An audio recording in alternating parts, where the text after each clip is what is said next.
Brian sharp नाम का एक व्यक्ति एक पुस्तक लिखता है जिसका नाम था द वे ऑफ आहरिमान। आहरिमान शब्द फारसियों में भी बड़ा प्रसिद्ध है और हमारे कमेंट बॉक्स में बहुत से लोगों ने फारसियों से जुड़े हुए इस शब्द के विषय में अपनी अपनी बातें लिखी थीं और किसी व्यक्ति ने मुझे व्हाट्सएप और टेलीग्राम इत्यादि के माध्यम से भी इन सभी विषयों में कुछ बातें कही थी। तो हम आज आपको कुछ ऐसी बातें बताने जा रहे हैं जो कि अप्रसिद्ध हैं, किंतु उनका एक महत्वपूर्ण अस्तित्व म्लेच्छराज से जुड़े हुए संगठनों या सभ्यताओं में प्राप्त होता है। तो आहरिमान शब्द फारसियों में अधिक प्रसिद्ध है शैतान के रूप में या नकारात्मक शक्तियों के अधिष्ठाता के रूप में, और फारसियों में जो भाषाओं का विस्तार है उन्हीं भाषाओं का एक बहुत बड़ा भाग पश्चिमाम्नाय तंत्र के मंत्रों में भी प्राप्त होता है। जैसे कि प्रोक्तः पारस्य भाषया, ऐसा भगवान महादेव भी वर्णित करते हैं पश्चिमाम्नाय तंत्र की आसुरी संपदाओं से संबंधित मंत्रों के परिचय में, जो कि हम आपको पूर्व काल में वर्णित कर चुके हैं। तो ये क्या लिखता है ये व्यक्ति, जिसका नाम है ब्रियन शार्प, ये लिखता है, it is time for those of us who know Ahriman is the true God to stand up against the world. We are the true adversaries who stand up against the satanic community, and let it be known that our God is not a symbol. He is the omnipotent force in the universe that causes chaos to keep evolution moving ever forward. Our God is not a loving, caring, personal God. Ahriman is on everybody's side, and he allows natural law to weed out the weak and unworthy. Let it be known, if you are in tuned to his plan, you are in his favor. With accomplishment comes reward. जो इसने prologue लिखा है अपनी पुस्तक में the way of आहरिमान, उसमें इसने स्पष्ट कहा है कि हम आहरिमान, और ब्रैकेट में लिखा है शैतान, उसको सच्चा ईश्वर के रूप में मानते हैं और इस पूरी दुनिया के खिलाफ खड़े हैं। हम लोग उसके सच्चे विज्ञापन करता हैं और ये बताना चाहते हैं कि हमारा ईश्वर कोई प्रतीकात्मक ईश्वर नहीं है। मतलब ये जो आहरिमान को अपना आराध्य के रूप में देखते हैं वो कोई प्रतीकात्मक ईश्वर नहीं है, अपितु वो इस विश्व में सर्वव्यापी है। उसकी शक्ति या उसकी ऊर्जा सभी लोगों को प्रभावित करती है किसी न किसी रूप में, और जो कमज़ोर लोग हैं या जो अपरिपक्व अयोग्य लोग हैं उनको प्रकृति स्वयं नष्ट कर देती है। Survival of the fittest. जो व्यक्ति सक्षम है, जो व्यक्ति ताकतवर है, जो व्यक्ति संघर्षशील है या अपनी योग्यता को सिद्ध कर सकता है समाज में, वही व्यक्ति किसी भी युद्ध में अपने आप को सुरक्षित निकाल सकता है या किसी भी आपदा में सुरक्षित बच सकता है। तो आहरिमान के उपासक वही लोग हैं जो ताकतवर हैं, जो लोग संघर्षशील हैं, और आहरिमान प्राकृतिक बहाव में उन सभी लोगों को मिटा देना चाहता है जो कमज़ोर हैं, दबे कुचले हैं या संघर्ष का सामर्थ्य नहीं रखते हैं। ये इसका दावा है। साथ ही यह कहता है कि हमारा जो देवता या हमारा जो ईश्वर है आहरिमान, इसके लिए वो कोई पर्सनल जैसे सभी लोगों के मान्यता में है कि हमारे ईश्वर हमसे बड़ा प्रेम करते हैं, दयालु हैं, कृपा निधान है, करुणा निधान है, दीन वत्सल है, वैसा नहीं है। ये कठोर नियम पर चलता है। जो ताकतवर है सर्वाइव वही करेगा, जो फिटेस्ट है, सर्वाइवल ऑफ द फिटेस्ट है, इसका नियम है। तो एक शक्ति की परिकल्पना प्राप्त होती है फारसियों में, जहाँ पर अहूरा मजदा की ये बात करते हैं, अहूर मजदा।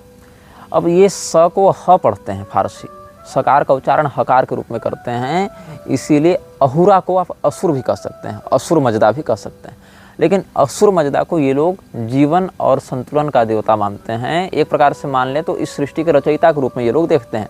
फारसियों में जो एक संभाग कुछ अच्छे लोगों का हो सकता है या जो कुछ मानवता के प्रश्रय में रहते हैं, उसको समर्थन देते हैं, उन लोगों में जो जिसको पॉजिटिव कह सकते हैं, पॉजिटिव पार्ट, वो अहूर मजदा के उपासक होते हैं। 1966 ईस्वी में एंटन लेवी नाम के एक व्यक्ति ने यूरोप के जगत में चर्च के विरुद्ध एक अभियान खड़ा किया था। उसका कहना था कि चर्च वस्तुतः जिसकी पूजा करती है वो ईश्वर नहीं है, वो इस विश्व को नष्ट करने वाली ताकत है और असली ईश्वर तो शैतान है। ऐसा कह के उसने शैतानी पूजाओं को खुलेआम प्रचारित करना प्रारंभ किया और उसके अभियानों को व्यापक रूप से प्रतिबंधित करने के लिए और उसके द्वारा दिए गए भाषणों को दबाने के लिए FBI ने बहुत परिश्रम किया। और 1990 ईस्वी आते आते एंटन लेवी के बहुत से दस्तावेज और बहुत से भाषणों पर अस्थायी रूप से प्रतिबंध लगा दिया गया था। क्योंकि चर्च में विद्रोह हो रहा था, क्योंकि एंटन लेवी ने चर्च से जुड़े हुए ऐसे बहुत से गुप्त रहस्य सार्वजनिक कर दिए थे, जिससे वो सिद्ध कर रहा था कि ये लोग जीसस और गॉड के नाम पर जो कर रहे हैं वो दरअसल सैटनिज्म है, वही इविल है, और हम जो कर रहे हैं वो वास्तविक ईश्वर का प्रतिनिधित्व करता है। तो एंटन लेवी से बहुत अधिक प्रभाव था ये व्यक्ति, जिसके बारे में हम आपको बता रहे हैं, जिसने पहले लिखा है हेल अहरिमान, मतलब अहरिमान की जय हो, इस प्रकार से उद्घोष कर रहा है। और इस व्यक्ति का नाम है Brian Sharp, reverend Brian Sharp. म्लेच्छराज के उपासक एक साझी चेतना का प्रयोग करते हैं, मतलब एक कॉमन सर्वर का प्रयोग करते हैं। जैसे आप किसी कॉर्पोरेट में काम कर रहे हो तो आपको एक सर्वर आईडी दी जाती है, उस सर्वर पर सारे डाटा फाइल्स इंक्लूड रहते हैं, आपको एक आईडी दी जाती है, फिर आप कलेक्टिवली उस आईडी में का प्रयोग करके वहाँ घुसते हैं और वहाँ पर जो भी जानकारी दी जाती है उसका प्रयोग करके अपने काम को आगे बढ़ाते हैं। तो कलेक्टिव सर्वर दिया जाता है कॉर्पोरेट में काम करने वाले लोगों के लिए। किसी प्रोजेक्ट पर काम कर रहे हैं 10 लोग, तो 10 के पास एक कॉमन सर्वर तो होगा ही उस प्रोजेक्ट से चीज़ें जो जुड़ी हैं उनको बातों को साझा करने के लिए, डाटा निकालने के लिए। तो वैसे ही यहाँ पर अहरिमान या आर्द्रमलेच्छ के जो अनुयायी होते हैं, जो म्लेच्छराज के समर्थक हैं, जिसने उसकी ज्योति की धारणा स्थापित की है, वो जिस कलेक्टिव कॉन्शियसनेस का प्रयोग करते हैं, जिस साझा चेतना का प्रयोग करते हैं, उसका नाम है ईथर। ईथर को आप ऐसे भी स्पेल कर सकते हैं AETHER। तो ईथर से वो क्या करते हैं, अपने आप ईथर का प्रयोग थॉर की भी किसी मूवी में देखे होंगे, हालांकि वो उसका सही चित्रण नहीं है और ईथर नाम का एक वास्तविक तत्व भी एग्जिस्ट करता है दुनिया में, लेकिन ये अपने अंतश्चेतना के तरंगों को आपस में कनेक्ट करने के लिए जिस तकनीक का प्रयोग करते हैं वो ईथर ही कहलाता है। ऐसे ईथरनेट नाम की भी एक तकनीक आती है, वो एक अलग है। तो फारसियों ने इस म्लेच्छराज को अहरिमान के नाम से पुकारा, जैसा कि हम बता रहे थे। और ब्रियन शार्प जैसे लोग जो अहरिमान का खुलेआम प्रचार करते हैं और उसके समर्थन में लोगों को जोड़ने के लिए प्रयासरत भी हैं कई दशकों से, उन लोगों ने अहरिमान को एक नाम दिया है, गॉड ऑफ फ्री विल। मतलब ये उन्मुक्त इच्छाओं का देवता है। और फ्री विल के नाम से बहुत कुछ अभी समाज में चल भी रहा है कि हम क्या पहनेंगे हम खुद तय करेंगे, हम क्या खाएंगे हम खुद तय करेंगे, हम क्या कैसे कहाँ उठेंगे बैठेंगे हम खुद तय करेंगे। तो कुल मिला के ये जो फ्री विल का नाटक है वो व्यभिचार को प्रोत्साहित करने के लिए, बलात्कार को प्रोत्साहित करने के लिए, नशेबाजी को प्रोत्साहित करने के लिए, अश्लीलता को प्रोत्साहित करने के लिए और विविध प्रकार के अवैध तत्वों के व्यापार को प्रोत्साहित करने के लिए प्रयोग हो रहा है। So basically the society is doomed due to the free will of evil people. तो अहरिमान के जो अनुयायी हैं वो लोग इसको स्वतंत्र इच्छाओं का, उन्मुक्त इच्छाओं का देवता मानते हैं, क्योंकि ये किसी चीज़ पर प्रतिबंध नहीं लगाता। मतलब आप जो मन सो खाएं, जो मन सो पिएं, जहाँ मन वहाँ रमण करें, इसी से तो कलयुग बढ़ेगा। उच्छृंखलता ही कलयुग को प्रश्रय देती है। द्यूतम पानम स्त्रिय सूना यत्रा धर्मश्च चतुर्विध। यहाँ तो कोई सज्जन या शिष्ट व्यक्ति जाएगा नहीं, कहीं वेश्यालय में, कहीं मदिरालय में कोई शिष्ट अनुशासित व्यक्ति तो जाएगा नहीं, विवेकी व्यक्ति तो जाएगा नहीं, प्रमादी व्यक्ति ही जाएगा, उच्छृंखल व्यक्ति ही जाएगा। तो उच्छृंखलता को ही ये लोग अपने उपलब्धि के रूप में देखते हैं। इसीलिए अहरिमान चूंकि इन सभी विलासी तत्वों पर कोई प्रतिबंध नहीं लगाता, इसीलिए इसको गॉड ऑफ फ्री विल का इन्होंने नाम दिया। इसी फ्री विल की वकालत करते हुए जो अभी समाज बढ़ रहा है आगे लिबरल बनने की ओर, जिसको लिबर्टी कहते हैं, या ये लोग जो लिबरल्स अपने नाम के आगे लगाते हैं, वोक एक शब्द का प्रयोग करते हैं। वोक मतलब क्या, वेक का पास्ट टेंस में वोक हो जाएगा, तो वोक मतलब हम जग चुके हैं, हम प्रबुद्ध हो चुके हैं, इस प्रकार का वो शब्द दिखाते हैं। वोक कल्चर एक बढ़ रहा है। तो वोक कल्चर जो लिबरलिज्म है वो किस पर आधारित है, फ्री विल पर आधारित है। और अहरिमान को ये लोग गॉड ऑफ फ्री विल कहते हैं। और इसी के एजेंडे को आगे बढ़ाने के लिए विविध प्रकार के उपासना पद्धतियों में फेरबदल करते हैं और अपने गुप्त संस्थाओं से लोगों को जोड़ते हैं। यद्यपि मज़े की बात क्या है कि जैसे अफगानिस्तान में भी चोरी डकैती थी, जब पुलिस प्रशासन थी तब भी तो चोरी डकैती थी। अब तालिबान आ गया है तो चोरी डकैती रुक गई, लेकिन बड़े स्तर पर शुरू हो गई। तो वस्तुतः एक छोटे आतंकवादी को नियंत्रित करने के लिए बड़ा आतंकवादी आता है। जैसे वेन जब अंग के बाद राजा बना था तो उसके राज्य में जो छोटे मोटे चोर डकैत थे वो भाग गए, क्योंकि बड़ा डकैत आ गया है क्षेत्र में। तो बड़ा गिरोह जब आता है तो छोटे गिरोह वाले शांत हो जाते हैं। तो छोटे मोटे प्रेत भूत पिशाचों को कंट्रोल करने के लिए जिनकी परिकल्पना की गई वो एंजल्स हो जाते हैं।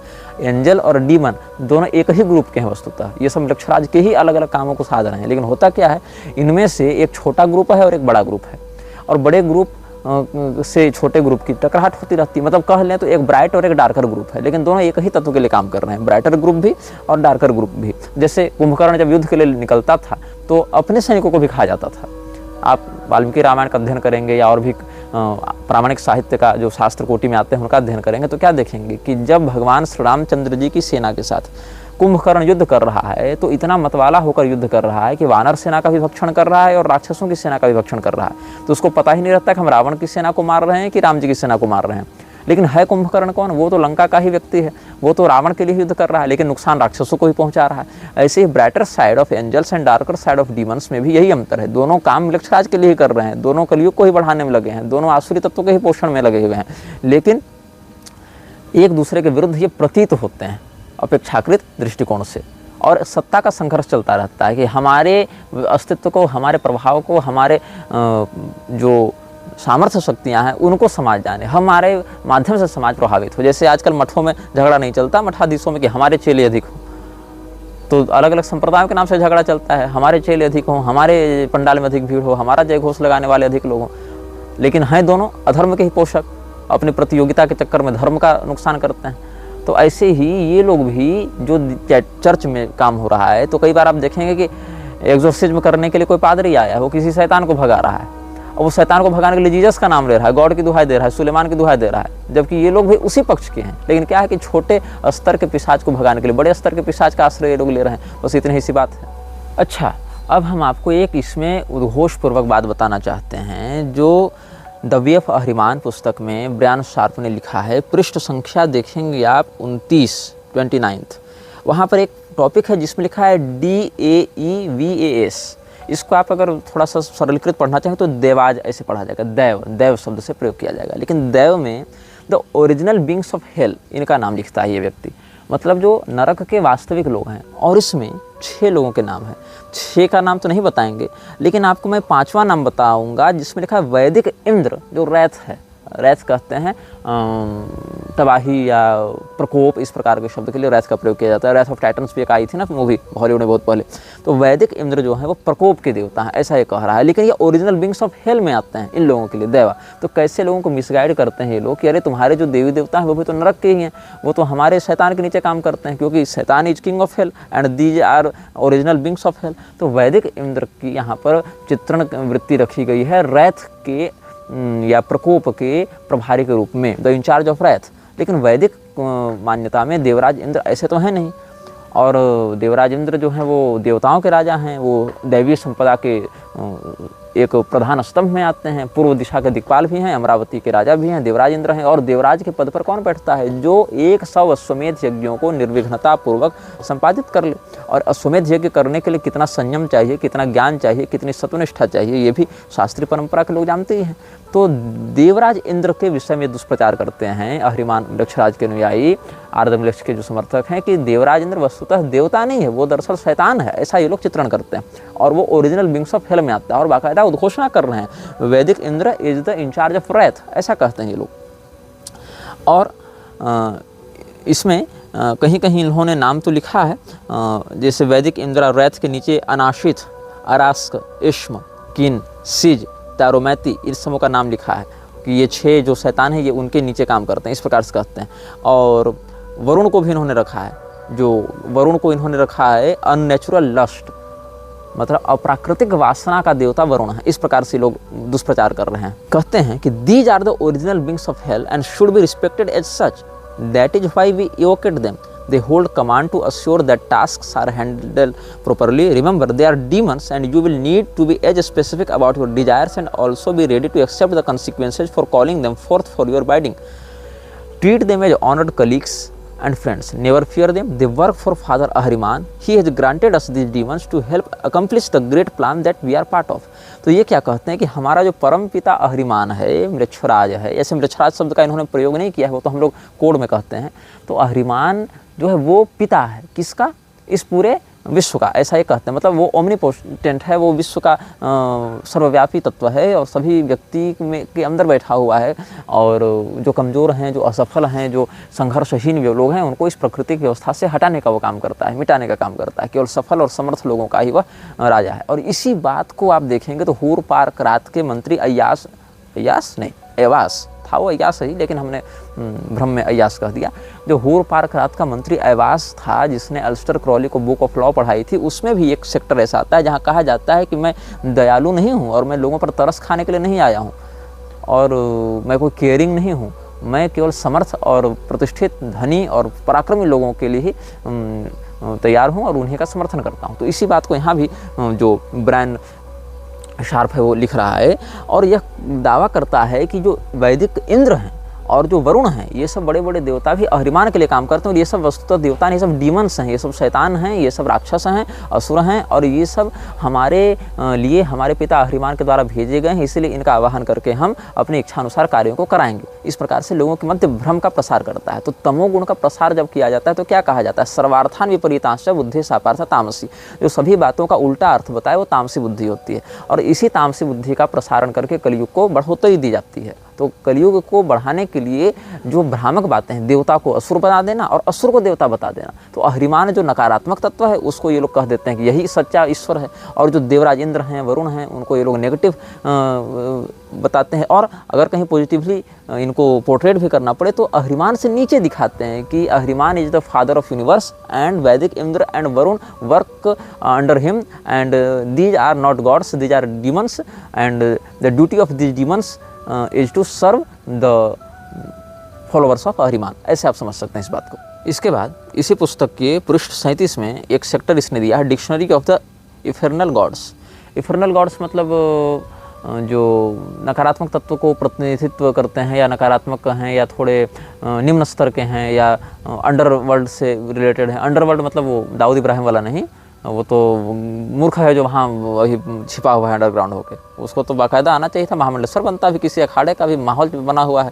तो डिक्शनरी ऑफ इन्फर्नल गॉड्स, उसमें कितनी चतुराई से शैतानों के नकारात्मक तत्वों के नाम के बीच में सनातनी देवी देवताओं को घुसाया गया है, ये आप अनुभव करेंगे। जब इस पूरी सूची को हमने बारीकी से देखा, समझा, तो बहुत से नाम ऐसे हैं जो वास्तविक पिशाचों की पूजा जिनकी होती है, जिनकी उपासना पद्धतियाँ प्राप्त होती हैं, जिनके उपासक वास्तव में पश्चिम जगत को आतंकित किए हुए हैं, और उनका व्यापक प्रभाव पूर्वी गोलार्ध पर भी पड़ रहा है। लेकिन जो यहाँ पर कह रहे हैं, Behold the demons of our labor, the infernal gods are defined by place of origin, attributes and other information, इस प्रकार से कह रहे हैं। और इसमें जो सूची है उसमें से 6 का निष्कासन कर दिया गया था। 6 were discarded and the region is within the dictionary। और इसने चर्च ऑफ सैटन की स्थापना की थी, जो एंटन लेवी था उसने चर्च ऑफ सैटन की स्थापना की थी, और सैटनिक बाइबल में लिस्ट किया था इन देवताओं को या शैतानों को, या जो भी इनको आप नाम दें, लेकिन ये डीमंस कहते हैं। और सैटनिक बाइबल में, शैतान की बाइबल आप मान सकते हैं इसको, उसमें जो इन्फर्नल गॉड्स की सूची दी हुई है उसमें आर्दमलेक्ष का भी नाम है। आर्दमलेक्ष का नाम है, उसमें क्या लिखते हैं, हिब्रू भाषा का शब्द है ये आर्दमलेक्ष, ऐसा लिख रहे हैं ADRAMELECH, तो अदरा मेलेच शब्द आ जाएगा, लेकिन वो आर्दमलेक्ष है वस्तुतः। तो this god's attributes are leadership, glamour and misdirection. जैसा कि हमने कहा भ्रामक बातें को करता है तो मिस डायरेक्ट करता है। यहाँ पर देवराज इंद्र को बता दिया, वरुण देव को बता दिया, सब तो ओरिजिन्स ऑफ हेल हैं, तो मिसगाइड कर रहा है। तो ये सब करते हुए एस्मेडियस का भी नाम इसमें है। This god's attributes are of lust, knowledge of the past and influence, इस प्रकार से बता रहे हैं। और बहुत से शैतानों के नाम हैं जिसमें कुछ तो सीधे सीधे आर्द्रमलक्ष के ही प्रकारांतर हैं, रूपांतर हैं, और कुछ उसके सहयोगी हैं, सेवक हैं। तो इसने जो सूची बताई है उस सूची में आप जब देखेंगे तो के अक्षर से एक ही नाम है, वो नाम है कली, KALI। अब इसको कली भी पढ़ते हैं, और ऐसे इसमें तो IST का प्रयोग नहीं किया गया है, लेकिन इसको जो प्रोनाउंस यहाँ लिखा गया वहाँ KAH-LEE लिखा गया है, मतलब कली में तो ह्रस्व ही होता है। ये लिखा है काली, और काली के बगल में लिखा है हिंदू, मतलब हिंदुओं में इसकी पूजा होती है। और भगवती कालिका जो साक्षात ब्रह्म विद्या हैं, जगदम्बिका हैं, उनका चित्रण कैसे कर रहा है अहिरिमान का अनुयायी। This goddess attributes are destruction, chaos and confusion, the augury princess of death. क्या लिखता है कि ये जो देवी है ये तबाही की देवी है, और विध्वंस की देवी है, और भ्रम की देवी। तो भगवती कालिका चलो विध्वंस कर रही है, लोक संहारणी, उतना तो समझ में आ सकता है कि ये वृक्षराज के अनुयायी भगवती कालिका को क्या समझ पाएंगे उतने। लेकिन जो इसने लिखा कन्फ्यूजन, ये कन्फ्यूजन मिसगाइड करने के लिए लिखा है। भगवती कालिका ब्रह्म विद्या है, वो व्यक्ति को मोक्ष प्रदान करती हैं, तत्वबोध कराती हैं, न कि वो कन्फ्यूजन देती हैं। हाँ, ये हो सकता है कि ज्ञानिनाम विचेतान श्री देवी भगवती सा बलादा कृष्ण मोहाय महामाया प्रच्छति, या जो व्यक्ति बहुत श्रेष्ठ स्थिति में भी उसको भी माया के अधीन करके दैवी हेषा गुणमयी मम माया दुरत्यया मामे वही प्रपद्यन्ते माया में ताम तरंते, इस भाव से माया व्यक्ति को बांधती है। लेकिन ये भगवती कालिका का वास्तविक चित्रण नहीं हो सकता है, क्योंकि अगर आप कहेंगे तो फिर वहाँ दोनों को द्वे विद्ये वेदितव्ये दोनों को आप बताएंगे। लेकिन यहाँ पर ऐसा नहीं कहा गया, केवल कह दिया गया ये जो है वो एक भीषण राजकुमारी है, मौत की राजकुमारी है, प्रिंसेस ऑफ डेथ। लेकिन प्रिंसेस कैसी? चार्मिंग नहीं, ऑगरी प्रिंसेस ऑफ डेथ कहता है भगवती कालिका को। और इस सूची में जितने भी लोग हैं वो अहरिमान के नीचे काम करने वाले हैं, इन्फर्नल नेम्स ऑफ डीमंस इसके अंतर्गत काम किया है। और इसको मैंने क्रॉस वेरीफाई किया तो किसी ने विकिपीडिया पर भी आर्टिकल डाल रखा है द वे ऑफ अहरिमान से उठाकर। अब इसके बाद आप आगे बढ़ेंगे तो बहुत कुछ नाम है, आगे बढ़ते जाएंगे तो आपको एक सूची में नाम मिलेगा। जब सकार में आएंगे तो शिव, और शिव में लिखा हिंदू, हालांकि वहाँ गॉड नहीं गॉडेज लिख दिया है जो शिवा होना चाहिए था, लेकिन लिखता है वाइल्डनेस, लस्ट एंड कंट्रोल, वासना और पागलपन का देवता है शिव, ये लिखता है। मदर ऑफ काली, और काली को जन्म देने वाला, या शिवा कहते हैं मदर ऑफ काली। अब यहाँ पर इन्होंने हो सकता है प्रेरणा ली होगी शुंभ निशुंभ वाले प्रकरण से, जहाँ दुर्गा सप्तशती के 5वें अध्याय में भगवती पार्वती स्नान करने के लिए जाते हैं, फिर उनके शरीर से कौशिकीति समस्ते सुततो लोके सुगीयते तस्याम निर्गतायाम तो कृष्णा भूतसावी पार्वती कालिकेति समाख्याता हिमाचल कृताश्रिया, ऐसे किसी प्रसंग से प्रेरणा लेते हुए इसने ये लिख दिया होगा। लेकिन कितनी भ्रामक बातें हैं। शिव बगल में हिंदू लिखता है, फिर कहता है this goddesses attributes are wildness, lust and control, mother of Kali, कालेज ओनली सबड्यू। इस प्रकार से हमारे सनातनी देवी देवताओं के विषय में कितनी घृणित या नकारात्मक बातें इसने लिखी हैं।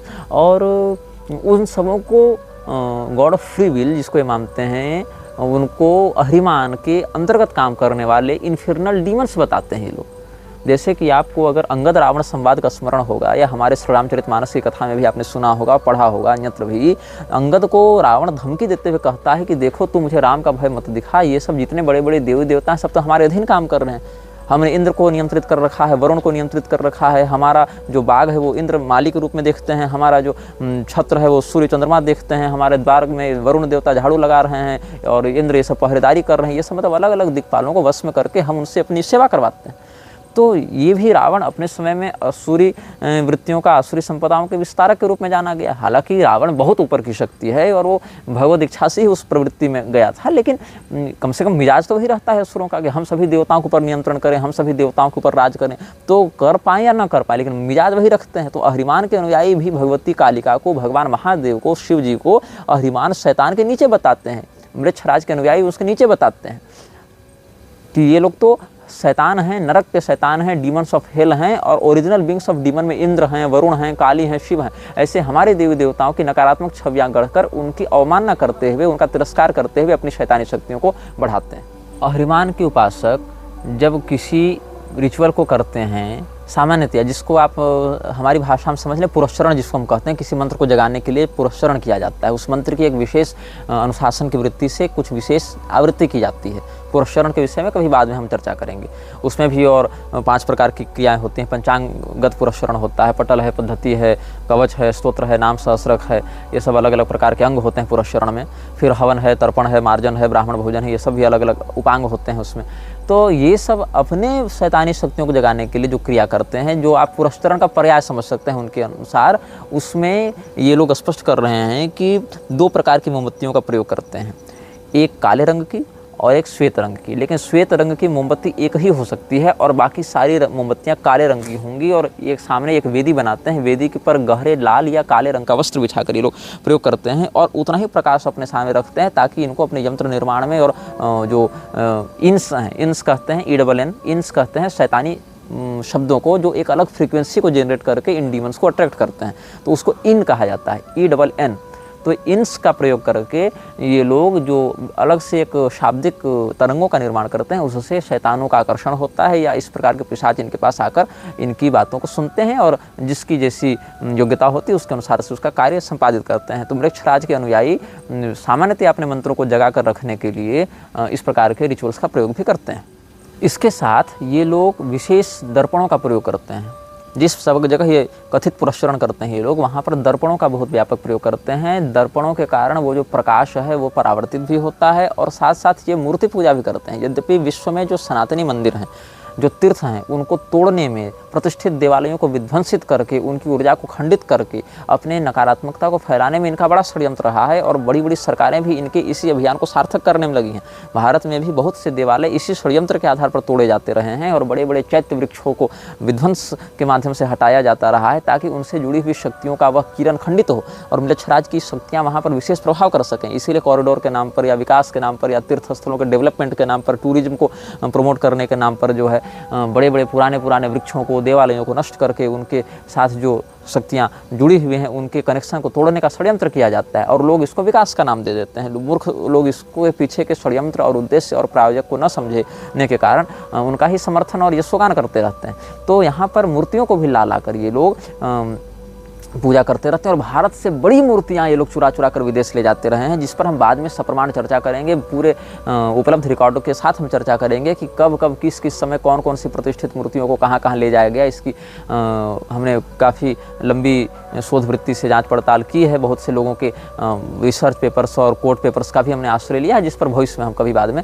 इसी श्रृंखला के अंतर्गत चर्चा करेंगे कि कैसे हिंदू देवी देवताओं की मूर्तियों को चुरा चुरा कर ये विदेश ले जाते हैं और उनका प्रयोग करते हैं रिचुअल्स में। जैसा कि स्पष्ट कहते हैं, जो इन्फिर्नल डिक्शनरी जो हमने आपको अभी बताई, सबका नाम तो नहीं बताया हमने समयाभाव के कारण, लेकिन उसमें हिंदू देवी देवताओं का भी नाम, इंद्र, वरुण, काली, शिव इत्यादि का नाम है।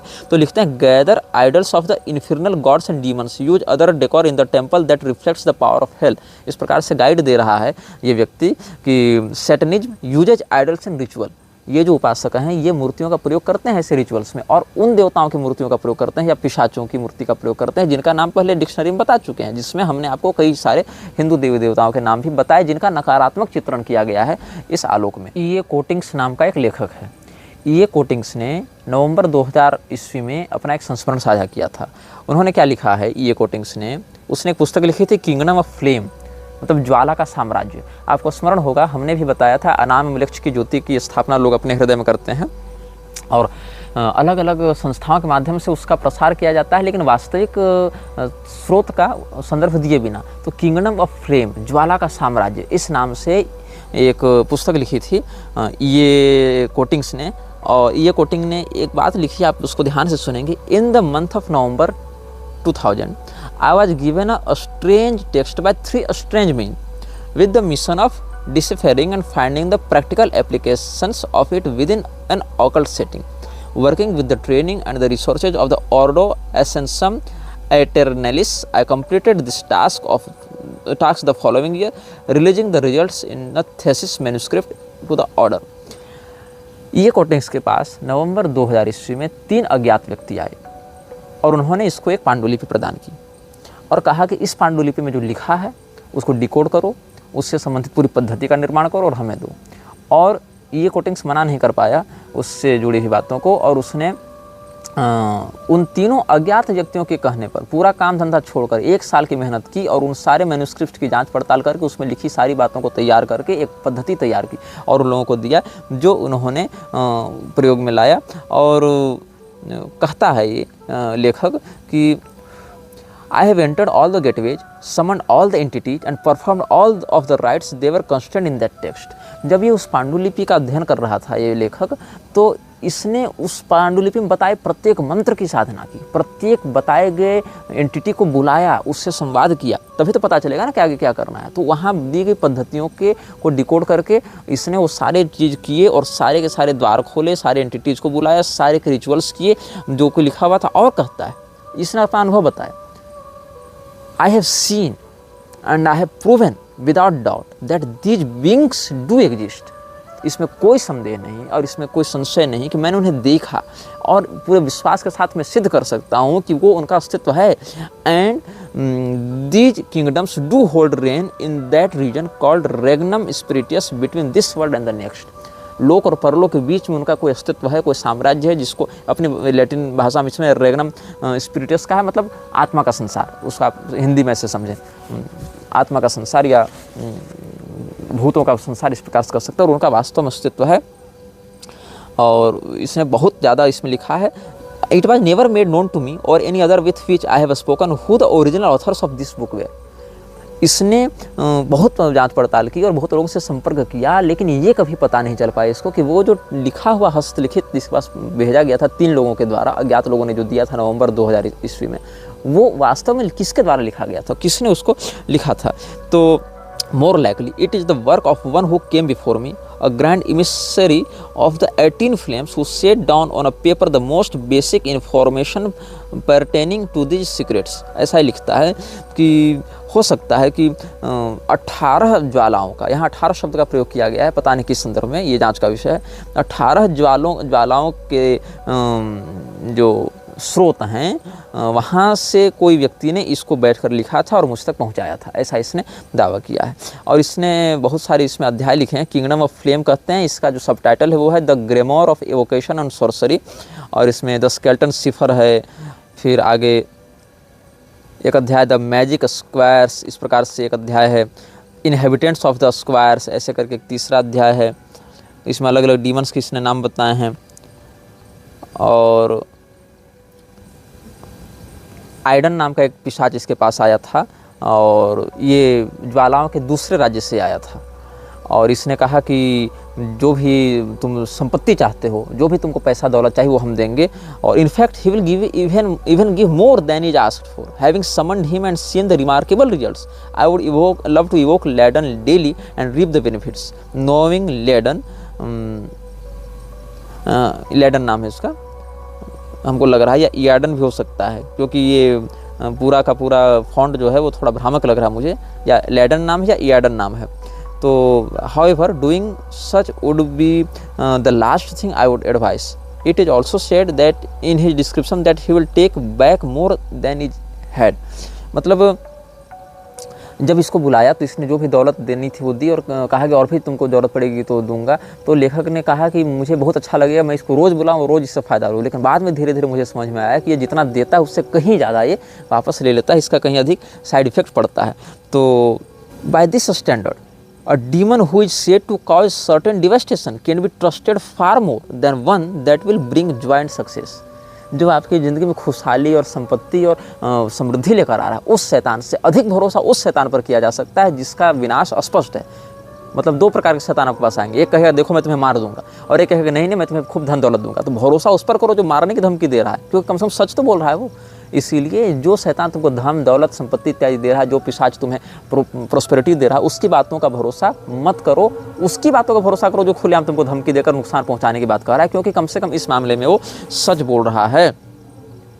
तो their intents and their designs are sinister without doubt. हम ये दावे के साथ कह सकते हैं कि ये जो ज्वालाओं का साम्राज्य ये चला रहे हैं और जो ये सब गतिविधियां चला रहे हैं, उनके जो नियत है, उनकी जो वृत्ति है वो बिल्कुल शैतानी है और बहुत ज़्यादा मैलिशियस है, बहुत ज़्यादा ये क्रूरता या षड्यंत्र और कपट से भरे हुए हैं। इसीलिए हम ये जानते हैं कि इन सभी लोगों से, इन सभी तत्वों से दूर रहना चाहिए। इस प्रकार से कह रहे हैं, while the demons crowd round the sufferer hoping to catch a piece of his soul as it is torn to shreds, the grand demon will wait millennia to watch the whole of existence burn from the effect of one terrifying act. इसमें क्या कह रहे हैं ये लोग कि ये जो लेखक वो कह रहा है कि पूरे के पूरे पिशाच अपने उस आराधक के चारों ओर घूमते रहते हैं और उसकी चेतना की ऊर्जा को टुकड़े टुकड़े बांट कर अपने अंदर समाहित करने के लिए लालायित रहते हैं, लेकिन उसका जो सुपीरियर रहता है वो आपको मारने के लिए 1000 साल भी इंतजार करेगा और आपके एक कृत्य का परिणाम 1000 साल के बाद भी विनाश के रूप में दिखेगा,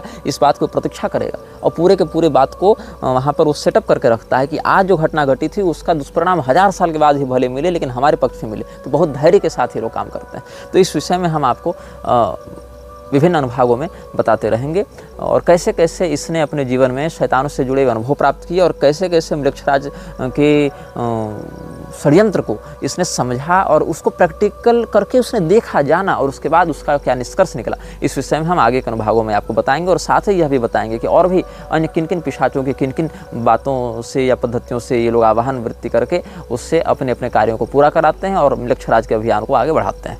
यह वीडियो जल्द ही हटा दिया जा सकता है। कृपया थर्ड पार्टी ऐप्स का उपयोग करके डाउनलोड करें। आप इस वीडियो को अपने चैनल पर फिर से अपलोड भी कर सकते हैं।